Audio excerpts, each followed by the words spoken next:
Hello class, welcome back बच्चों। बेटा हम चैप्टर नंबर 3 पढ़ रहे थे। एक टॉपिक हमने फिनिश कर लिया है, changing role of public sector. आज बेटा 2 टॉपिक और फिनिश कर लेंगे और कल कोशिश है चैप्टर फिनिश हो जाए। अगर रह गया तो थोड़ा 10-15 मिनट का मुद्दा रह जाएगा। वैसे कल मेरी पूरी कोशिश है कि चैप्टर फिनिश हो जाएगा। चलो प्यारे बच्चों, सब सामने देख रहे हैं मेरी तरफ। बेटा जिस दिन मैंने चैप्टर स्टार्ट किया था ना, वेरी फर्स्ट डे मैंने एक बात बताई थी। बेटा बिजनेस ना सरकार भी कर सकती है और बेटा प्राइवेट सेक्टर भी कर सकता है। जब प्राइवेट सेक्टर बिजनेस करता है बेटा तो 5 तरीके से बिजनेस करता है, जो कि मेरा पूरा चैप्टर नंबर 2 है बेटा। Sole proprietorship, partnership, company, cooperative society और ज्वाइंट इंडो फैमिली बिजनेस। लेकिन बेटा अगर सरकार बिजनेस करती है तो बेटा गवर्नमेंट बिजनेस 3 फॉर्म्स में करती है बेटा। डिपार्टमेंटल अंडरटेकिंग, स्टैट्यूटरी या पब्लिक कॉर्पोरेशन, गवर्नमेंट कंपनी। सबसे पहले मेरे को बात करनी है बेटा डिपार्टमेंटल अंडरटेकिंग पर, और आज बेटा मैं स्टैट्यूटरी कॉर्पोरेशन भी फिनिश करके जाऊंगा। डिपार्टमेंटल अंडरटेकिंग सेकेंड फॉर्म है बेटा स्टैट्यूटरी कॉर्पोरेशन या पब्लिक कॉर्पोरेशन। स्टैट्यूटरी कॉर्पोरेशन या प्यार से बेटा लोग इसे पब्लिक कॉर्पोरेशन भी बोलते हैं बेटा। और बाबू गवर्नमेंट कंपनी। लो प्यारे बच्चों, सबसे पहले स्टार्ट करते हैं बेटा डिपार्टमेंटल अंडरटेकिंग से। बेटा कमाल की बात है, इस वर्ड में आपका भी जिक्र है, देखो। अच्छा, अरे वो ऐसे ही दिमाग में आया, मैंने कहा बता दूं। बेटा डिपार्टमेंटल अंडरटेकिंग का डिस्कशन स्टार्ट करते हैं बाबू। जैसे कि इसका नाम है डिपार्टमेंटल अंडरटेकिंग, बेटा it is one of the department of the government. ये कुछ और नहीं है बेटा, गवर्नमेंट का ही एक डिपार्टमेंट है, तभी इसका नाम ही डिपार्टमेंटल अंडरटेकिंग कर दिया गया। आपको पता होना चाहिए बेटा, चाहे हमारी सेंट्रल गवर्नमेंट है चाहे हमारी स्टेट गवर्नमेंट है, बहुत सारी मिनिस्ट्रीज में डिवाइडेड है बेटा। बहुत सारी मिनिस्ट्रीज में डिवाइडेड है ना, और बहुत सारी मिनिस्ट्रीज को रन करने के लिए बेटा बहुत सारे मिनिस्टर्स होते हैं। जैसे कि बेटा लॉ मिनिस्ट्री, तो बेटा कोई ना कोई बेटा हेड कर रहा होता है, कोई ना कोई बेटा देश का लॉ मिनिस्टर होता है। ऐसे ही बेटा स्टेट की लॉ मिनिस्ट्री होती है, कोई ना कोई स्टेट का लॉ मिनिस्टर होता है।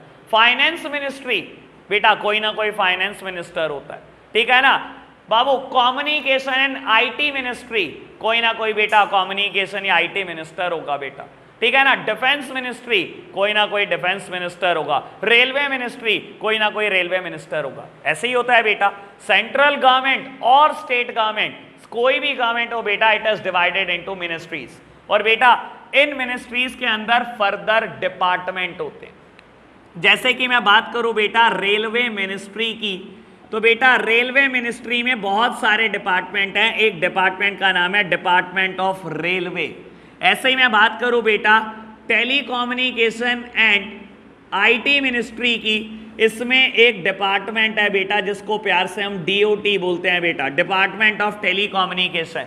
ऐसे ही मैं डिफेंस मिनिस्ट्री की बात करूं तो उसमें एक डिपार्टमेंट है बेटा डिपार्टमेंट ऑफ डिफेंस। बेटा कहीं ना कहीं department of telecommunication, department of railway, department of defence कोई ना कोई बिजनेस करते हैं और सरकार को बेटा कमा के देते हैं। बेटा रेलवे कमा के देता है सरकार को, department of telecommunication, BSNL, MTNL, BSNL, broadband services, कुछ सरकार को कमा के देते हैं बेटा, कमा कर देते हैं। इवन डीओटी का काम खाली ये नहीं है बेटा कि बीएसएनएल कमा कर दे रहा है। डिपार्टमेंट ऑफ टेलीकम्युनिकेशन का मतलब खाली बीएसएनएल और एमटीएनएल नहीं, जितनी भी प्राइवेट एंटिटी आपको दिखाई देती है ना, जो इंटरनेट सर्विस प्रोवाइडर है, प्यार से हम इनको आईएसपी बोलते हैं बेटा, इंटरनेट सर्विस प्रोवाइडर, ये सब डीओटी को बेटा कोई ना कोई फीस देते हैं, तब जाकर बेटा इनको लाइसेंस मिलता है कि आप इंटरनेट सर्विस प्रोवाइडर रजिस्टर हो सकते हो। तो बेटा डिपार्टमेंट ऑफ टेलीकम्युनिकेशन की कमाई बहुत ठीक ठाक है, बहुत ही बढ़िया है बेटा, सोच भी नहीं सकते आप, कई अरबों कई करोड़ों में कमाई है। डिपार्टमेंट ऑफ डिफेंस, डिफेंस कमा के देता है सर। अगर हम राफेल जैसा इक्विपमेंट बाहर से खरीदते हैं तो बहुत सारे छोटे इक्विपमेंट हम बहुत सारे छोटे देशों को बेचते भी हैं। तो बेटा ऐसा नहीं है कि हमारी डिफेंस मिनिस्ट्री या डिपार्टमेंट ऑफ डिफेंस कुछ कमा नहीं रहा, बहुत बढ़िया अमाउंट कमा रहा है। तो बेटा ये कहीं ना कहीं क्या है, डिपार्टमेंट ही है गवर्नमेंट का। तभी इनका नाम रखा गया डिपार्टमेंटल अंडरटेकिंग।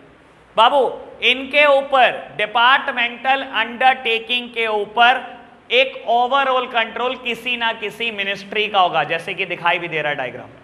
कौन कंट्रोल करता है डिपार्टमेंटल अंडरटेकिंग को? हमेशा कोई ना कोई मिनिस्ट्री कंट्रोल करती है। ओवरऑल कंट्रोल किसका है बेटा? किसी ना किसी मिनिस्ट्री का ही है। जैसे कि बेटा डीओटी की बात करूं तो टेलीकम्युनिकेशन एंड आईटी मिनिस्ट्री हमारे देश की, डिपार्टमेंट ऑफ रेलवे की बात करूं तो रेलवे मिनिस्ट्री, ऐसे ही बेटा डिफेंस की बात करूं तो डिफेंस मिनिस्ट्री कंट्रोल करती है। एक और बात बेटा, डिपार्टमेंटल अंडरटेकिंग की एंटिटी सेपरेट नहीं होती गवर्नमेंट से। सुन लेना बेटा बात, डिपार्टमेंटल अंडरटेकिंग की एंटिटी सेपरेट नहीं होती गवर्नमेंट से। यानी कि अगर मैं बोलूं गवर्नमेंट या मैं बोलूं departmental undertaking, it is one and the same thing. कानून में बोला गया कि ये दोनों अलग बात नहीं होते, ये दोनों बिल्कुल एक बात होते हैं। और एक बात होने से क्या होता है बेटा, अगर मुझे कभी किसी डिपार्टमेंटल अंडरटेकिंग के खिलाफ केस करना हो तो केस बिल्कुल वैसे ही होगा जैसे गवर्नमेंट के खिलाफ केस कर रहा हूं। अब आधों को लग रहा होगा कि हाँ गवर्नमेंट के खिलाफ भी केस होता है। सर होता है कि नहीं होता गवर्नमेंट के खिलाफ केस? पहले मुझे ये बताओ। सर आप केस की बात कर रहे हो, गवर्नमेंट केस हारती है। खाली केस नहीं होता, सरकार पता नहीं कितने केसेस हारती है बेटा हर साल। लो समझाऊं बेटा, एक एग्जांपल दूं आपको। बाबू सलमान खान के ऊपर एक केस चल रहा था जिसमें बेटा वो फुटपाथ वाला इंसिडेंट था, ठीक है ना, कि उसने गाड़ी चला दी थी किसी इंसान के ऊपर। हुआ क्या बेटा, जब सेशन कोर्ट में केस गया, सबसे पहले लोअर लेवल कोर्ट में गया। लोअर लेवल कोर्ट में बेटा सलमान खान का वकील हार गया केस। और केस कौन जीता? सरकार ने केस कर रखा था, सरकारी वकील जीत गया, सरकार केस जीत गई। That simply means. और सलमान खान को बेटा पहले 5 साल की जेल प्रोनाउंस करी छोटी कोर्ट ने। हाथों हाथ बेटा उन्होंने हाई कोर्ट में केस एडमिट किया और बेटा हाई कोर्ट ने माना कि लैक ऑफ एविडेंसेस हैं, क्योंकि एविडेंसेस नहीं है, एविडेंसेस के बिना होते हुए सलमान खान को हम सजा नहीं दे सकते। और वहां पर सलमान खान का वकील केस जीत जाता है। दैट मीन्स सरकारी वकील केस हार गया। सरकारी वकील के केस हारने का मतलब है सरकार केस हार गई। सर खाली सरकार के खिलाफ केस नहीं होता, सरकार बहुत सारे केसेस हारती भी है।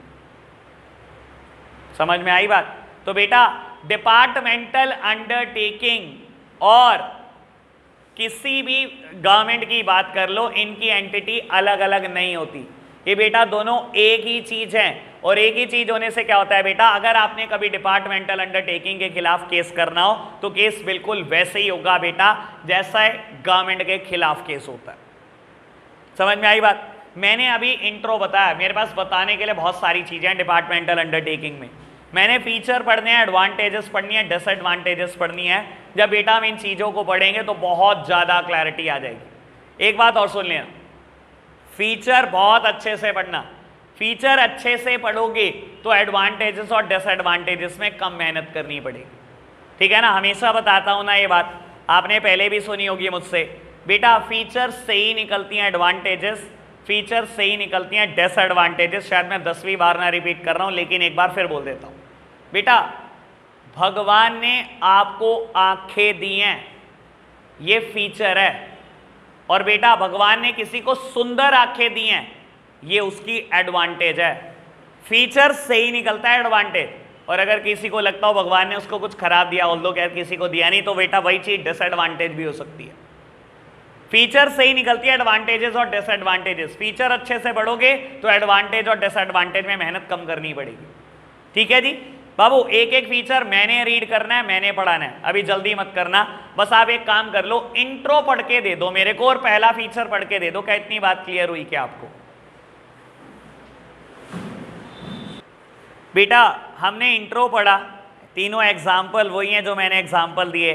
पहला फीचर यही बोलता है, they operate under the overall control of one of the ministries of the central और the state government. Departmental undertaking के ऊपर कंट्रोल सरकार की ही किसी मिनिस्ट्री का होता है, चाहे वो सेंट्रल गवर्नमेंट हो चाहे वो स्टेट गवर्नमेंट, ठीक है जी। Second point, they are the part of government only, there is no separate entity। मैं ये बात भी बोल चुका हूं बेटा, डिपार्टमेंटल अंडरटेकिंग की एंटिटी कोई सेपरेट नहीं होती गवर्नमेंट से। गवर्नमेंट या departmental undertaking one and the same thing. आप ये थोड़े कह दोगे बेटा मिनिस्ट्री तो अलग बात है, सरकार तो अलग बात है। सर मिनिस्ट्री कहां से बनी है? सरकार से ही तो बनी है।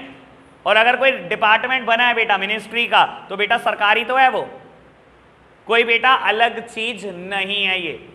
Third point, they are financed from the annual budget of the government. यहां पर एक एक्स्ट्रा बात भी करेंगे। लो बेटा, कहता है दे आर फाइनेंस्ड, अगर इनको पैसे की जरूरत पड़ी, पैसा कहां से मिलेगा? Annual budget of the government. बेटा बजट कब आता है इंडिया में? मैंने हाँ सर बताओ, 1 अप्रैल। चलो जी अब सुन लो बेटा, 31 मार्च। ये पता नहीं क्या होता है, कॉमर्स साइड में आते ही में फाइनेंशियल ईयर की ना पहली डेट और आखिरी डेट पर हर चीज लगती है। हाँ हाँ सर बेटा, हमेशा समझ लो हमारे देश का बजट पहले आया करता था last working day of February, either 28 और 29। 2015 से बेटा हमारी बजट की डेट चेंज हो चुकी है, हमेशा 1 फरवरी को आता है।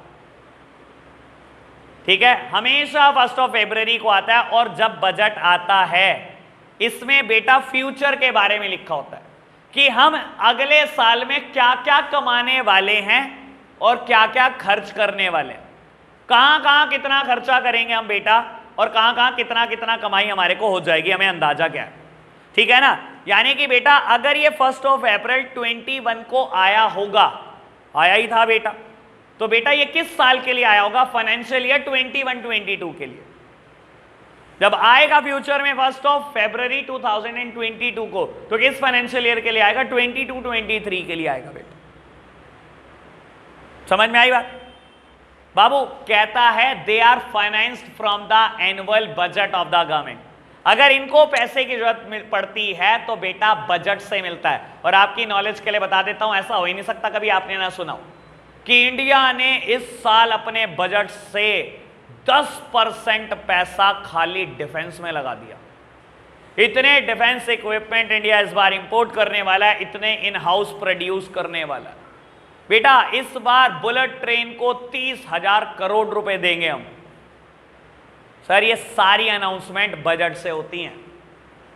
अगर रेलवे को पैसे की जरूरत है, चाहे डिफेंस को पैसे की जरूरत है, चाहे किसी और डिपार्टमेंटल अंडरटेकिंग को जरूरत है, हमेशा पैसा बजट से ही मिलता है। समझ में आई बात? They are financed from the annual budget of the government. Annual मतलब ईयरली आता है बजट, हर साल 1 फरवरी को ही आता है, पैसा हमेशा बजट से ही मिलता है। क्लियर बात? बढ़े आगे, चलो प्यारे बच्चों आगे बढ़ो। 4th heading, the revenue of the departmental undertaking are deposited in a treasury of the government. कहता है डिपार्टमेंटल अंडरटेकिंग कुछ भी कमाती हैं, गवर्नमेंट की ट्रेजरी में पैसा जमा करा देती हैं। क्या होती है ट्रेजरी? हिंदी में मतलब क्या होता है? खजाना। हाँ और क्या, आपको पता नहीं क्या? ट्रेजरी का मतलब हिंदी में खजाना ही तो होता है, और क्या होता है मतलब? बेटा कहता है कोई भी रेवेन्यू आप कमाओगे, चाहे डिपार्टमेंट ऑफ रेलवे कमाए या कोई भी डिपार्टमेंटल अंडरटेकिंग, कहता है ये अपनी कमाई सारी जमा कर देते हैं बेटा सरकार की ट्रेजरी में। सर जब आपको पैसे की जरूरत पड़ती है तो सरकार से ही मांगते हो ना, तो कमाओगे इसको दोगे, सरकार को ही तो दोगे ना। आपको बता देता हूं बेटा, हर बड़े डिस्ट्रिक्ट में गवर्नमेंट की ट्रेजरी होती है। आपको तो खैर नहीं पता होगा, लेकिन मैं बता रहा हूं आपको, कई चीजें बड़े आराम से समझना। हर बड़ा डिस्ट्रिक्ट समझ लो, उसमें गवर्नमेंट की ट्रेजरी जरूर मिलेगी। आप समझाता हूं आपको। आपके यहाँ पर बेटा अगर आपने कहीं ट्रैवल करना है रेलवे के थ्रू, आप बेटा किसी भी टिकट विंडो पर पैसे दे सकते हो, ठीक है ना। और जरूरी नहीं है रेलवे स्टेशन पर ही हमारे पास टिकट विंडो है, और बाहर बहुत सारी हैं बेटा। सहारनपुर में ये फैसिलिटी है, बाकी शायद सारी सिटी में तो नहीं है, सहारनपुर में ये फैसिलिटी है। और बेटा बाहर की टिकट विंडो से लेने का एक नुकसान होता है कि 1 रुपया ज़्यादा देना पड़ता है एक टिकट का। मान लो बेटा आपने ट्रैवल करना है सहारनपुर से मुजफ्फरनगर, बाबू अंदर टिकट मिल रही है 45 की, जो प्लेटफॉर्म पे टिकट विंडो है, तो बेटा बाहर से मिलेगी 46 की। ₹1 पर टिकट में मार्जिन उनका होता है बेटा जिन्होंने वो एजेंसी खोली हुई है। ये 45 रुपए के हिसाब से मान लो बेटा दिन भर में उन्होंने 1000 टिकट बेच दी और बेटा मान लो पूरी सेल उनकी दिन भर की 1 लाख रुपए हो गई। ये 1 लाख रुपए कहाँ जाएंगे? अगले ही दिन सुबह बेटा गवर्नमेंट की ट्रेजरी में जमा कराने होंगे। ये आपके बाप दादा के पैसे नहीं है बेटा, सरकार के पैसे। आपका 1-1 रुपया उठाओ और बेटा बाकी सारा पैसा वहां जमा कराओ। सेम बात प्लेटफॉर्म में बेटा जो टिकट विंडो है उनको भी करना होता है डेली बेसिस पे। इवन छोड़ो खैर, ये तो मैं बड़ा छोटा मोटा एग्जांपल दे रहा हूं, एक बड़े एग्जांपल की बात कर लेते हैं। बेटा सहारनपुर में रजिस्ट्री ऑफिस है क्या, कोर्ट है क्या, जहां पर इमूवेबल प्रॉपर्टी रजिस्टर्ड होती है, जहां एग्रीमेंट लिखे जाते हैं, जिसको आप हिंदी में बेनामा बोलते हो। मैं घर का बेनामा अपने नाम करा रहा हूं, ये दुकान खरीद रहा हूं, ये प्रॉपर्टी खरीद रहा हूं। सहारनपुर में है कि नहीं ऐसी कोई कोर्ट है? मानस भाई मैं भी आ रहा यार, 2 मिनट रुक जा। हाँ जी बेटा है कि नहीं ऐसी कोर्ट? ऐसी कोर्ट्स तो हैं बेटा। अब एक बात बताओ, डेली बेसिस पे आपको क्या लगता है कितने रुपए के स्टाम्प बिक जाते होंगे? लाखों में बात नहीं होगी, ये मैं पक्का बोल रहा हूं। लाख में बात नहीं होगी, सिर्फ करोड़ों में पूछो, सिर्फ करोड़ों में, बात लाखों में है ही नहीं। अब करोड़ों रुपए एक दिन के इकट्ठे होते हैं बेटा। अलग अलग स्टैंप सेलर हैं बेटा जो करोड़ों रुपए में स्टैंप बेच देते हैं। स्टैंप पेपर बिक रहे हैं करोड़ों रुपए के, ये पैसा कहां जा रहा है? सर उनकी तो छोटी सी कमीशन होती है 4-5% बस, बाकी पैसा सरकार का है। कहां जमा कराना है? गवर्नमेंट की ट्रेजरी में ऑन डेली बेसिस। सर आप कोई भी डिपार्टमेंटल अंडरटेकिंग हो, आपको आपका रेवेन्यू हमेशा सरकार की ट्रेजरी में जमा कराना पड़ता है, और सरकार की ट्रेजरी में जमा करा रहे हो दैट सिंपली मींस कि गवर्नमेंट का रेवेन्यू बढ़ाने में आप हेल्पफुल हो। क्लियर हुई होगी मेरी बात? 4 बातें देख लो बेटा, 4 फीचर। कोई रिपीट कराना है मुझसे? देख लो एक बार, आप देख रहे हो। फर्स्ट, सेकंड, थर्ड, फोर्थ, कोई रिपीट करूं? बढ़े आगे? चलो आप कह रहे हो रिपीट नहीं करना तो ठीक है बेटा। 5th वन कहता है the staff of the departmental undertaking are the civil servants and are recruited and compensated as per the rules of civil servant. बेटा कहता है जितना डिपार्टमेंटल अंडरटेकिंग में स्टाफ काम करता है they are the civil servants, और अगर इनकी रिक्रूटमेंट करनी है, चाहे इनको कंपनसेशन देनी है, ये as per civil servant rules होगा। बेटा सिविल सर्वेंट क्या होते हैं? हिंदी में बोलूं तो बेटा सरकारी नौकर, ठीक है ना, मालिक नहीं। ये बात तो ऐसे करते हैं जैसे सरकारी नहीं की है बेटा, है तो सरकारी नौकरी। बेटा बाबू डिपार्टमेंटल अंडरटेकिंग में काम करने वाला सारा स्टाफ सिविल सर्वेंट है, और बेटा अगर इनकी कोई रिक्रूटमेंट होगी, चाहे कंपनसेशन देनी है, ये सिविल सर्वेंट रूल्स पढ़ने पड़ेंगे। बेटा सिविल सर्वेंट रूल सरकार ने बनाए हुए हैं, एक एक्ट की तरह, कानून की तरह, बहुत मोटे रूल। बाबू अगर सरकार ने कभी भी रिक्रूटमेंट करनी है, रिक्रूटमेंट मतलब डिपार्टमेंट ऑफ रेलवे में बेटा 10,000 एम्प्लॉय की जरूरत है, और आज सरकार रिक्रूटमेंट करना चाह रही है, तो ऐसे ही रिक्रूटमेंट नहीं हो जाएगी बेटा, रूल्स पढ़ने पड़ेंगे। कितने क्वालिफाइड स्टाफ को आप किस ग्रेड पे रिक्रूट कर सकते हो? मान लो बेटा एक इंसान 12th पास है, वो सिर्फ ग्रेड ई पे ही रिक्रूट होगा, ये लिखा हुआ है सिविल सर्वेंट रूल में। एक इंसान बेटा ग्रेजुएट, पोस्ट ग्रेजुएट है, वो ग्रेड डी पे ही रिक्रूट होगा बेटा। उसके बाद अगर ग्रेड डी पे 10 साल काम करेगा तो प्रमोशन होगा, तो ग्रेड सी पे पहुंचेगा। अगर ग्रेड सी पे 10 साल काम करेगा तो प्रमोशन होगा, तो ग्रेड बी पे पहुंचेगा। अगर वहां 10 साल काम करेगा तो प्रमोशन होगा, तो ग्रेड ए पे पहुंचेगा।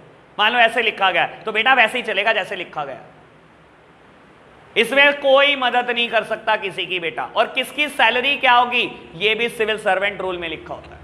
ग्रेड ए पे काम करने वाले लोग की सैलरी इतनी होगी, इतने एक्स्ट्रा बेनिफिट मिलेंगे, इतने डियरनेस अलाउंसेस मिलेंगे, इतने ट्रैवलिंग अलाउंसेस मिलेंगे बेटा, इतनी छुट्टियां मिलेंगी, सब कुछ कहां लिखा है? सिविल सर्वेंट रूल में। इसमें कोई किसी की मदद नहीं कर सकता। देखो बेटा मैंने एक प्राइवेट स्कूल खोला, मैं अपनी मर्जी का रख सकता हूं कि मुझे को किस टीचर को रखना है, मेरी मर्जी के रिक्रूटमेंट रूल, मेरी मर्जी की सैलरी। लेकिन बेटा अगर आप डिपार्टमेंटल अंडरटेकिंग में काम करना चाहते हो तो कोई प्राइवेट पर्सन डिसाइड नहीं कर सकता कि कितनी क्वालिफिकेशन होनी चाहिए या कितनी सैलरी होगी। उसके लिए सिविल सर्वेंट रूल ही है, वही पढ़ो बस। सरकार भी उसके बियॉन्ड नहीं जा सकती बेटा, कानून है, कानून के बियॉन्ड जाने का राइट सरकार को भी नहीं होता। लास्ट वन फीचर का 6 पॉइंट बेटा कहता है they can be sued in a same manner as one can file a suit against the government. बाबू कहता है they can be sued, sued मतलब इनके खिलाफ वैसे ही केस हो सकता है जैसे कोई इंसान गवर्नमेंट के खिलाफ केस कर सकता है। They can be sued, sued मतलब केस हो सकता है बेटा। अगर वर्ड होता स्यू, इसका मतलब होता है केस करना, केस होना। आपने किसी के खिलाफ केस किया, दैट मीन्स स्यू। आपके खिलाफ केस हुआ, दैट मीन्स स्यूड। क्लियर बात, समझ आई बात? एक बार फिर भी रीड कर दो, कुछ रिपीट कराना है तो बताओ बेटा। एडवांटेजेस पढ़ना शुरू करते हैं और सबसे पहले आप एडवांटेज नंबर 3 पढ़ रहे हो। आप पढ़ रहे हो, मैं नहीं पढ़ रहा बेटा। बेटा जो फीचर मेरे पास 4th था वही बेटा मेरिट नंबर 3 है मेरे पास, ठीक है ना? ओके बात बेटा। सेकंड फीचर पढ़ना, the performance of the departmental undertaking can be discussed in the parliament so there is the public accountability. मेरी तरफ देखना बेटा, कहता है हर डिपार्टमेंटल अंडरटेकिंग की परफॉर्मेंस पार्लियामेंट में डिस्कस होती है। मैं एक सिंपल सी बात बोल देता हूं बेटा, जिस चीज ने आपको बनाया है ना, कंट्रोल भी वही चीज आपको करती है। सर गवर्नमेंट ने आपको बना दिया, मिनिस्ट्रीज बना दी, मिनिस्ट्रीज के अंदर डिपार्टमेंट बना दिए। सर गवर्नमेंट कहां से बनी? पार्लियामेंट। बेटा ऐसा हो ही नहीं सकता कि पार्लियामेंट आपसे जवाब ना मांगे, और आपकी हर परफॉर्मेंस के लिए जवाब मांगा जाता है। और कभी ना कभी आपने सुना होगा, भगवान ना करे बेटा किसी ट्रेन का एक्सीडेंट हो जाता है, क्या होता है बेटा? ऑपोजिशन जान निकाल देता है सरकार की कि हो कैसे गया एक्सीडेंट, और बेटा पार्लियामेंट में बवाल हो जाते हैं इस बात के ऊपर। तो बेटा ऐसा नहीं आपको खुला छोड़ दिया कि कुछ मर्जी कर लो बेटा, कुछ मर्जी नहीं कर सकते आप। आपकी परफॉर्मेंस हर साल पार्लियामेंट में डिस्कस होती है। That simply means there is a public accountability. बेटा पब्लिक अकाउंटेबिलिटी मतलब being answerable for the final result. आपकी जवाबदेही हमेशा ही है बेटा, और अगर सरकार पार्लियामेंट में जवाब दे रही है इसका मतलब होता है सारी पब्लिक को जवाब दे रही है। तो अगर कोई गलती भी कर दी सरकार ने बेटा, हमारे बिहार पर बैठे हैं ना बहुत सारे एमपीज जो जवाब मांगते हैं, चाहे वो ऑपोजिशन ही क्यों ना हो बेटा। समझ आई बात? ओके बात। चलो जी बेटा फर्स्ट मेरिट पे शिफ्ट करते हैं। कहता है the control on the departmental undertaking is very effective as it is direct and centralize control. बेटा कहता है डिपार्टमेंटल अंडरटेकिंग का कंट्रोल ना बहुत अच्छा होता है क्योंकि ये डायरेक्ट कंट्रोल है और सेंट्रलाइज कंट्रोल है। सेंट्रलाइज समझते हो बेटा? वैसे इसका मतलब नहीं पता होगा आपको, खैर मैं इसका मतलब समझाता हूं बेटा। सेंट्रलाइज कंट्रोल का मतलब होता है decision making power in one hand only और decision making power in few hands only. जब बेटा कुछ ही लोगों के हाथ में डिसीजन मेकिंग पावर होती है ना, तो बेटा या एक इंसान के हाथ में डिसीजन मेकिंग पावर होती है तो माना जाता है कि कंट्रोल बहुत अच्छा है क्योंकि कोई इंटरफेयर करने वाला नहीं है। बेटा डिपार्टमेंटल अंडरटेकिंग का कंट्रोल ना यहां से चल रहा है, सारा का सारा मिनिस्ट्री का कंट्रोल है। ऐसा माना जाता है बेटा यही सेंट्रलाइज कंट्रोल है क्योंकि एक ही इंसान कंट्रोल कर रहा है। लेकिन एक बात बताऊं बेटा, इसकी ना एक लिमिटेशन भी बैठती है। पहली लिमिटेशन पढ़ना, मैं यहीं से लिमिटेशन भी क्लियर कर देता हूं। पहली लिमिटेशन भी पढ़ लो, पढ़ना पहली लिमिटेशन। अब मेरी तरफ देखना सारे। सर देखो आपने एक तरफ ये कह दिया कि अगर कोई ऑर्गेनाइजेशन में सेंट्रलाइज कंट्रोल होता है, सेंट्रलाइज कंट्रोल मतलब decision making power in one hand only और decision making power in few hand only, तो ऐसा कंट्रोल ना बहुत अच्छा माना जाता है क्योंकि बेटा किसी के इंटरफेरेंस नहीं है, ये पर्सन अपनी मर्जी का डिसीजन लेता है, रेलवे मिनिस्टर के अकॉर्डिंग ही चल रहा होता है पूरा डिपार्टमेंट ऑफ रेलवे। लेकिन एक बात बताऊं बेटा, इसमें मेरे को लगता है लिमिटेशन भी है इस चीज की। बाबू अगर आप कहोगे हर छोटा डिसीजन रेलवे मिनिस्टर लेगा डिपार्टमेंट ऑफ रेलवे के लिए, तो पहली बात तो यार इसके पास किसी और चीज के लिए टाइम ही नहीं बचेगा अगर आप छोटे मोटे डिसीजन भी इससे निकलवाओगे। दूसरी बात बेटा, आप इतने क्वालिफाइड स्टाफ रिक्रूट करते हो क्यों? आपने बेटा एक इंसान एमबीए क्वालिफाइड रिक्रूट करा, एक इंसान चार्टर्ड अकाउंटेंट रिक्रूट करा, बड़े बड़े इंजीनियर रिक्रूट करे, और बेटा जब कोई डिसीजन लेना हो वो ऊपर देखते हैं कि रेलवे मिनिस्टर जी जवाब देंगे, जब जवाब देंगे तब बेटा डिसीजन लेंगे। आप 1.5 लाख रुपए एक इंसान की पर मंथ सैलरी पे कर रहे हो, क्या सिर्फ एग्जीक्यूशन ऑफ वर्क के लिए? तो दिमाग कब चलेगा उनका? सर हम यंग ब्लड रिक्रूट करते हैं रेलवे में कि यंग ब्लड आएगा, मॉडर्न आइडियाज देगा, डिसीजन मेकिंग में पार्टिसिपेट करेगा, लाखों रुपए सैलरी पे करते हैं और डिसीजन उससे कुछ कराया नहीं जाता। डिसीजन मेकिंग कहां से चलता है? सारा टॉप लेवल से, सारा मिनिस्ट्रीज से चलता है। इतनी बड़ी अथॉरिटी हो अगर आप स्टेशन मास्टर, तब भी आपको अलाउड नहीं होता बेटा खुद से डिसीजन लेना। स्टेशन मास्टर होने के बाद भी हर डिसीजन के लिए ऊपर देखना पड़ता है, तो क्या फायदा हुआ बेटा इतनी ज्यादा सैलरी पे करने का? फिर तो किसी को भी बिठा देते बेटा, जब डिसीजन ही नहीं लेने दे रहे कोई, क्या फायदा हुआ बेटा उस चीज का? तो बेटा खाली मेरिट नहीं है, नुकसान भी है। कोई चीज अपने आप में 100% तो होती नहीं। समझ आई बात बाबू? अब एक मेरिट जिसका मुझे डिस्कशन करना है वो है 4th, the activity performance of the departmental undertaking can be highly secret because they are the most sensitive area. कहता है बेटा इनकी एक्टिविटी को कुछ ज़्यादा ही सीक्रेट रखना पड़ता है क्योंकि इसमें से कुछ सेंसिटिव एरिया भी हैं। और आपको बता देता हूं बेटा सेंसिटिव क्या चीज़ें हो सकती हैं बाबू। डिफेंस, इससे भी सेंसिटिव कोई चीज़ हो सकती है बेटा। किसी भी देश के लिए डिफेंस सबसे सेंसिटिव मुद्दा होता है और कोई नहीं चाहता बेटा कि डिफेंस के बाहर कुछ जाए। और आपको बता देता हूं बेटा हमारे देश में या किसी भी देश में सबसे सिक्योर भी बेटा डिफेंस को रखा जाता है, ठीक है ना। आपने सुना होगा बेटा पठानकोट एयरबेस पे अटैक हुआ, क्या हुआ आपको, लेकिन ये बता देता हूँ बेटा ये चीज़ें बहुत सिक्योर्ड होती है तब भी हो जाता है। इनिशियली बेटा गवर्नमेंट एंट्रेंस के लिए क्या इस्तेमाल करती थी? अगर आप चाहते हो बेटा इसमें एंट्री लेना तो बेटा इनिशियली गवर्नमेंट बायोमेट्रिक इस्तेमाल करती थी, उसमें थंब इम्प्रेशन। लेकिन थंब इम्प्रेशन को भी बहुत सेफ नहीं माना गया। पता है आपको क्यों नहीं माना गया? अच्छा क्या हमारा थंब इम्प्रेशन दुनिया में किसी और दूसरे बंदे से मिलता है क्या? मिलता है दुनिया में 5-7 लोगों से मिलता है भाई, बिल्कुल मिलता है। थंब इम्प्रेशन मिलता है हमारा 5-7 लोगों से मिलता है दुनिया के। Rare of the rarest possibility कि ऐसा इंसान आपको कोई जिंदगी में मिले जिससे आपका थंब इम्प्रेशन मिलता है। लेकिन बेटा तो फिर ये सेफ नहीं होता बाबू। सेफ तो होता है, काफ़ी सेफ होता था, लेकिन क्या करते थे आतंकवादी, अगर कोई अटैक कर देता था ना बेटा तो क्या करता था उस ऑफिसर का अंगूठा काट देता था। मार दिया उसको, उसका अंगूठा काटा, लगाया, गेट खुला और अंदर अटैक हो जाते थे। गवर्नमेंट ने बाद में इनको रिप्लेस करा बेटा, सबको रिप्लेस कर दिया with retina scan, most safest scan ever. और आपको बताओ आपके आधार कार्ड पे भी आपने दिया हुआ है, दोनों थंब इम्प्रेशन भी दिए हुए हैं और रेटिना स्कैन भी दिया हुआ है। दिया हुआ है यार, बता दो यार, दिया है कि नहीं दिया? बेटा इन ऑपरेशंस को बहुत सीक्रेट रखना पड़ता है, इसी वजह से गवर्नमेंट बहुत सीक्रेसी की टुवर्ड्स जा रही है। ठीक है जी, फटाफट से मुझे बताओ चारों मेरिट में से क्या रिपीट करूं? बेटा लिमिटेशन डीमेरिट्स में बेटा सेकेंड डीमेरिट पढ़ रहे हैं।